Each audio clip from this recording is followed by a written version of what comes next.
మార్చారా? ప్రయత్నాలు చేస్తున్నారు.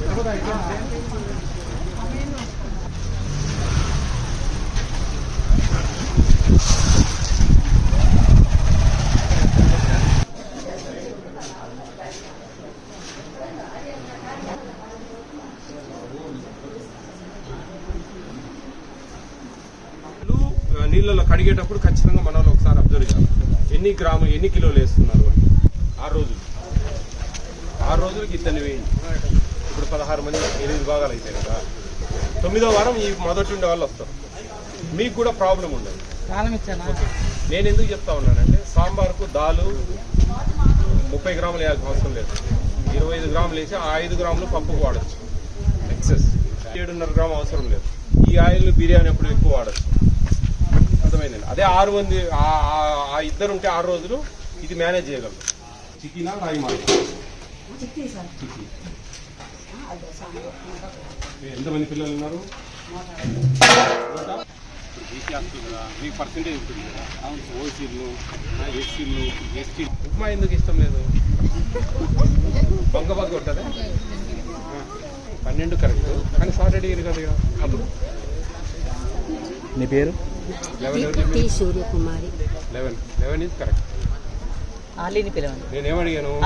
ఉచితంగా ఇస్తా ఉన్నాం. ఎందుకని? మనకు వేరే క్యాస్ట్ వాళ్ళది కూడా పర్సెంటేజ్ ఉంది కదా, తీసుకోవట్లేదా వాళ్ళు? వస్తున్నారా? 34 మంది. మీకు ఇంకో కాస్ట్ ఏమైనా ఇన్ఛార్జ్ ఉందా? ఒకటేనా? లేదు, మాకు తెలుసు ఇబ్బంది. 1280 రూపాయలు, 1280 రూపాయలు మీరు ఇన్ని పెట్టాలి. పాలు ఇస్తున్నారా? కొన్ని గుడ్లు తింటామా? ఉప్మా తీసేయాలా ఉంచాలా? తీసేయాలి. ఉప్మా వద్దా? ఎగ్ ఫ్రైడ్ రైస్ చేపియమా దాని బదులు? వద్దా? ఏమి? టమాటా రైస్. అరటిపండు రోజు మార్చి రోజు ఇస్తారా? రోజు ఇస్తారా? రోజు. ఇక్కడ గుడ్లు ఎన్ని ఇస్తారు వారానికి? సాటర్డే ఏమి ఇస్తారు? స్వీట్ పొంగల్. మీకు వారానికి 2 టైమ్స్ చికెన్ ఇస్తారా? ఎన్ని గ్రాములు ఇస్తారు? తెలియదు. ఎన్ని ముక్కలు వస్తాయి? 4, 5, 6. అదృష్టాన్ని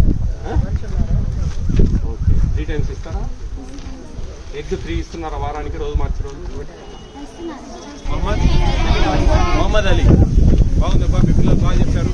వాళ్ళకు కూడా ఉప్మా ఏదైనా ఇష్టం లేకుంటే నేను చెప్పినట్టు మార్చాలి. ఇంటిగ్రేటెడ్ ఇదంతా కంబైన్డ్. బాయ్స్ హాస్టల్ రండి. Girls hospital. ఇది గర్ల్స్ హాస్టల్ వచ్చేసి అందాజుగా 3, 4, 5 అట్లా గంటతే అదృష్టం 4 పడితే అట్లా. ఎట్లా మీకు భోజనాలు ఎట్లా? వారానికి 3 ఎగ్స్ 2 సార్లు చికెన్ అట్టిపట్టు రోజు మాకు ఇస్తారా? రోజు ఇస్తారా? చిక్కీ ఇస్తున్నారా? మార్నింగ్ బ్రేక్ఫాస్ట్ మెనూ ప్రకారం బ్రేక్ఫాస్ట్ బాగానే ఉంటుంది. అన్నీ బాగానే ఉంటాయి. సంతోషమే. అక్కడ చికెన్ ఎన్ని ముక్కలు వస్తాయి? 100 గ్రామ్స్ వస్తువు. ఈ బియ్యం అనేటివి వాళ్ళ కళ్ళ ముందు తూకం వేసి వాళ్ళ కళ్ళ ముందు ఎత్తాల లోడు. పాత డీటీ వాళ్ళు ఇన్ఛార్జ్ ఉన్న వాళ్ళు కొద్దిగా చెప్పేవాళ్ళు.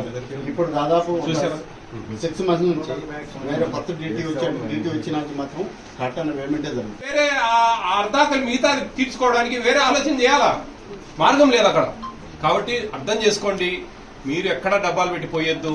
మీరు ఎంఎల్ఎస్ పాయింట్ పోయి ధర్మంగా మీకు వచ్చే క్వాంటిటీ కొట్లాడడానికి ఏం గారు పై నుంచి బఫర్ గోడౌన్ నుంచి సక్రమంగా జరుగుతూ ఉంటే నీట్గా జరుగుతుంది.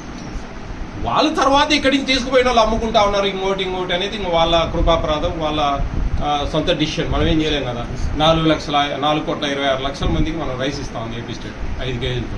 వాళ్ళందరి ఇళ్ళ కాడికి పోయి మనం కట్టెలు పట్టుకొని నిలవలేం కదా. మీరు అమ్మగాకండి తినాలి అమ్ముకుంటే వాళ్ళు అమ్ముకుంటారు. నమ్ముకోనవద్దు. మనం ఈ షాప్లో జరగద్దు. అవి బయట ఏం జరుగుతాయి అనేది అనవసరం. మనం అట్లా కొంచెం అర్థం చేసుకోండి. సరిపోయిందండి స్టాక్. 2 కేజీలు వచ్చిందంట 20 కేజీలకు. నేను 3 కట్టి పెట్టినా సార్ అంట అన్నాడు. 3 కట్టి పెట్టినా సార్ మీరు రాండి చూపిస్తా అన్నాడు. అదే మీరు వీడియో తీసి పెట్టండి అయ్యా, నేను కూడా రావాల్సిన అవసరం లేదు. వీడియో మీద సాక్ష్యంగా తీసుకొని అప్పుడు ఇమ్మీడియట్గా వాళ్ళని తీసేస్తామని చెప్పాను. మీరు కూడా జాగ్రత్తగా ఉండండి. పద్ధతికి చేయండి, కరెక్ట్గా చేయండి. మీకు 10 రూపాయలు మిగలాలా రావాలనే మా ప్రయత్నం కూడా. మేమేమి ఇప్పుడు 10,000 రూపాయలకు 100% అయితే అది కూడా అది ఒక 90 అయితే 9,000 ఇది పోయి రావడానికి ఒక 1,000-1,100 ఖర్చు. యావరేజ్ 88% వస్తుంది. చెప్తున్నా యావరేజ్ 88% అంటే 8,000-8,000 వచ్చినట్టే. ఇది సొంత ఇల్లు కాబట్టి ఏదో వాళ్ళు మేనేజ్ చేస్తా ఉన్నారు. ఎప్పుడుదో పాత ఎప్పటి నుంచి ఉంటాయి, వదిలేసుకోలేక చేయలేక మింగలేక. అవునా? ఏ పేరు? దిలీప్. ఓకే.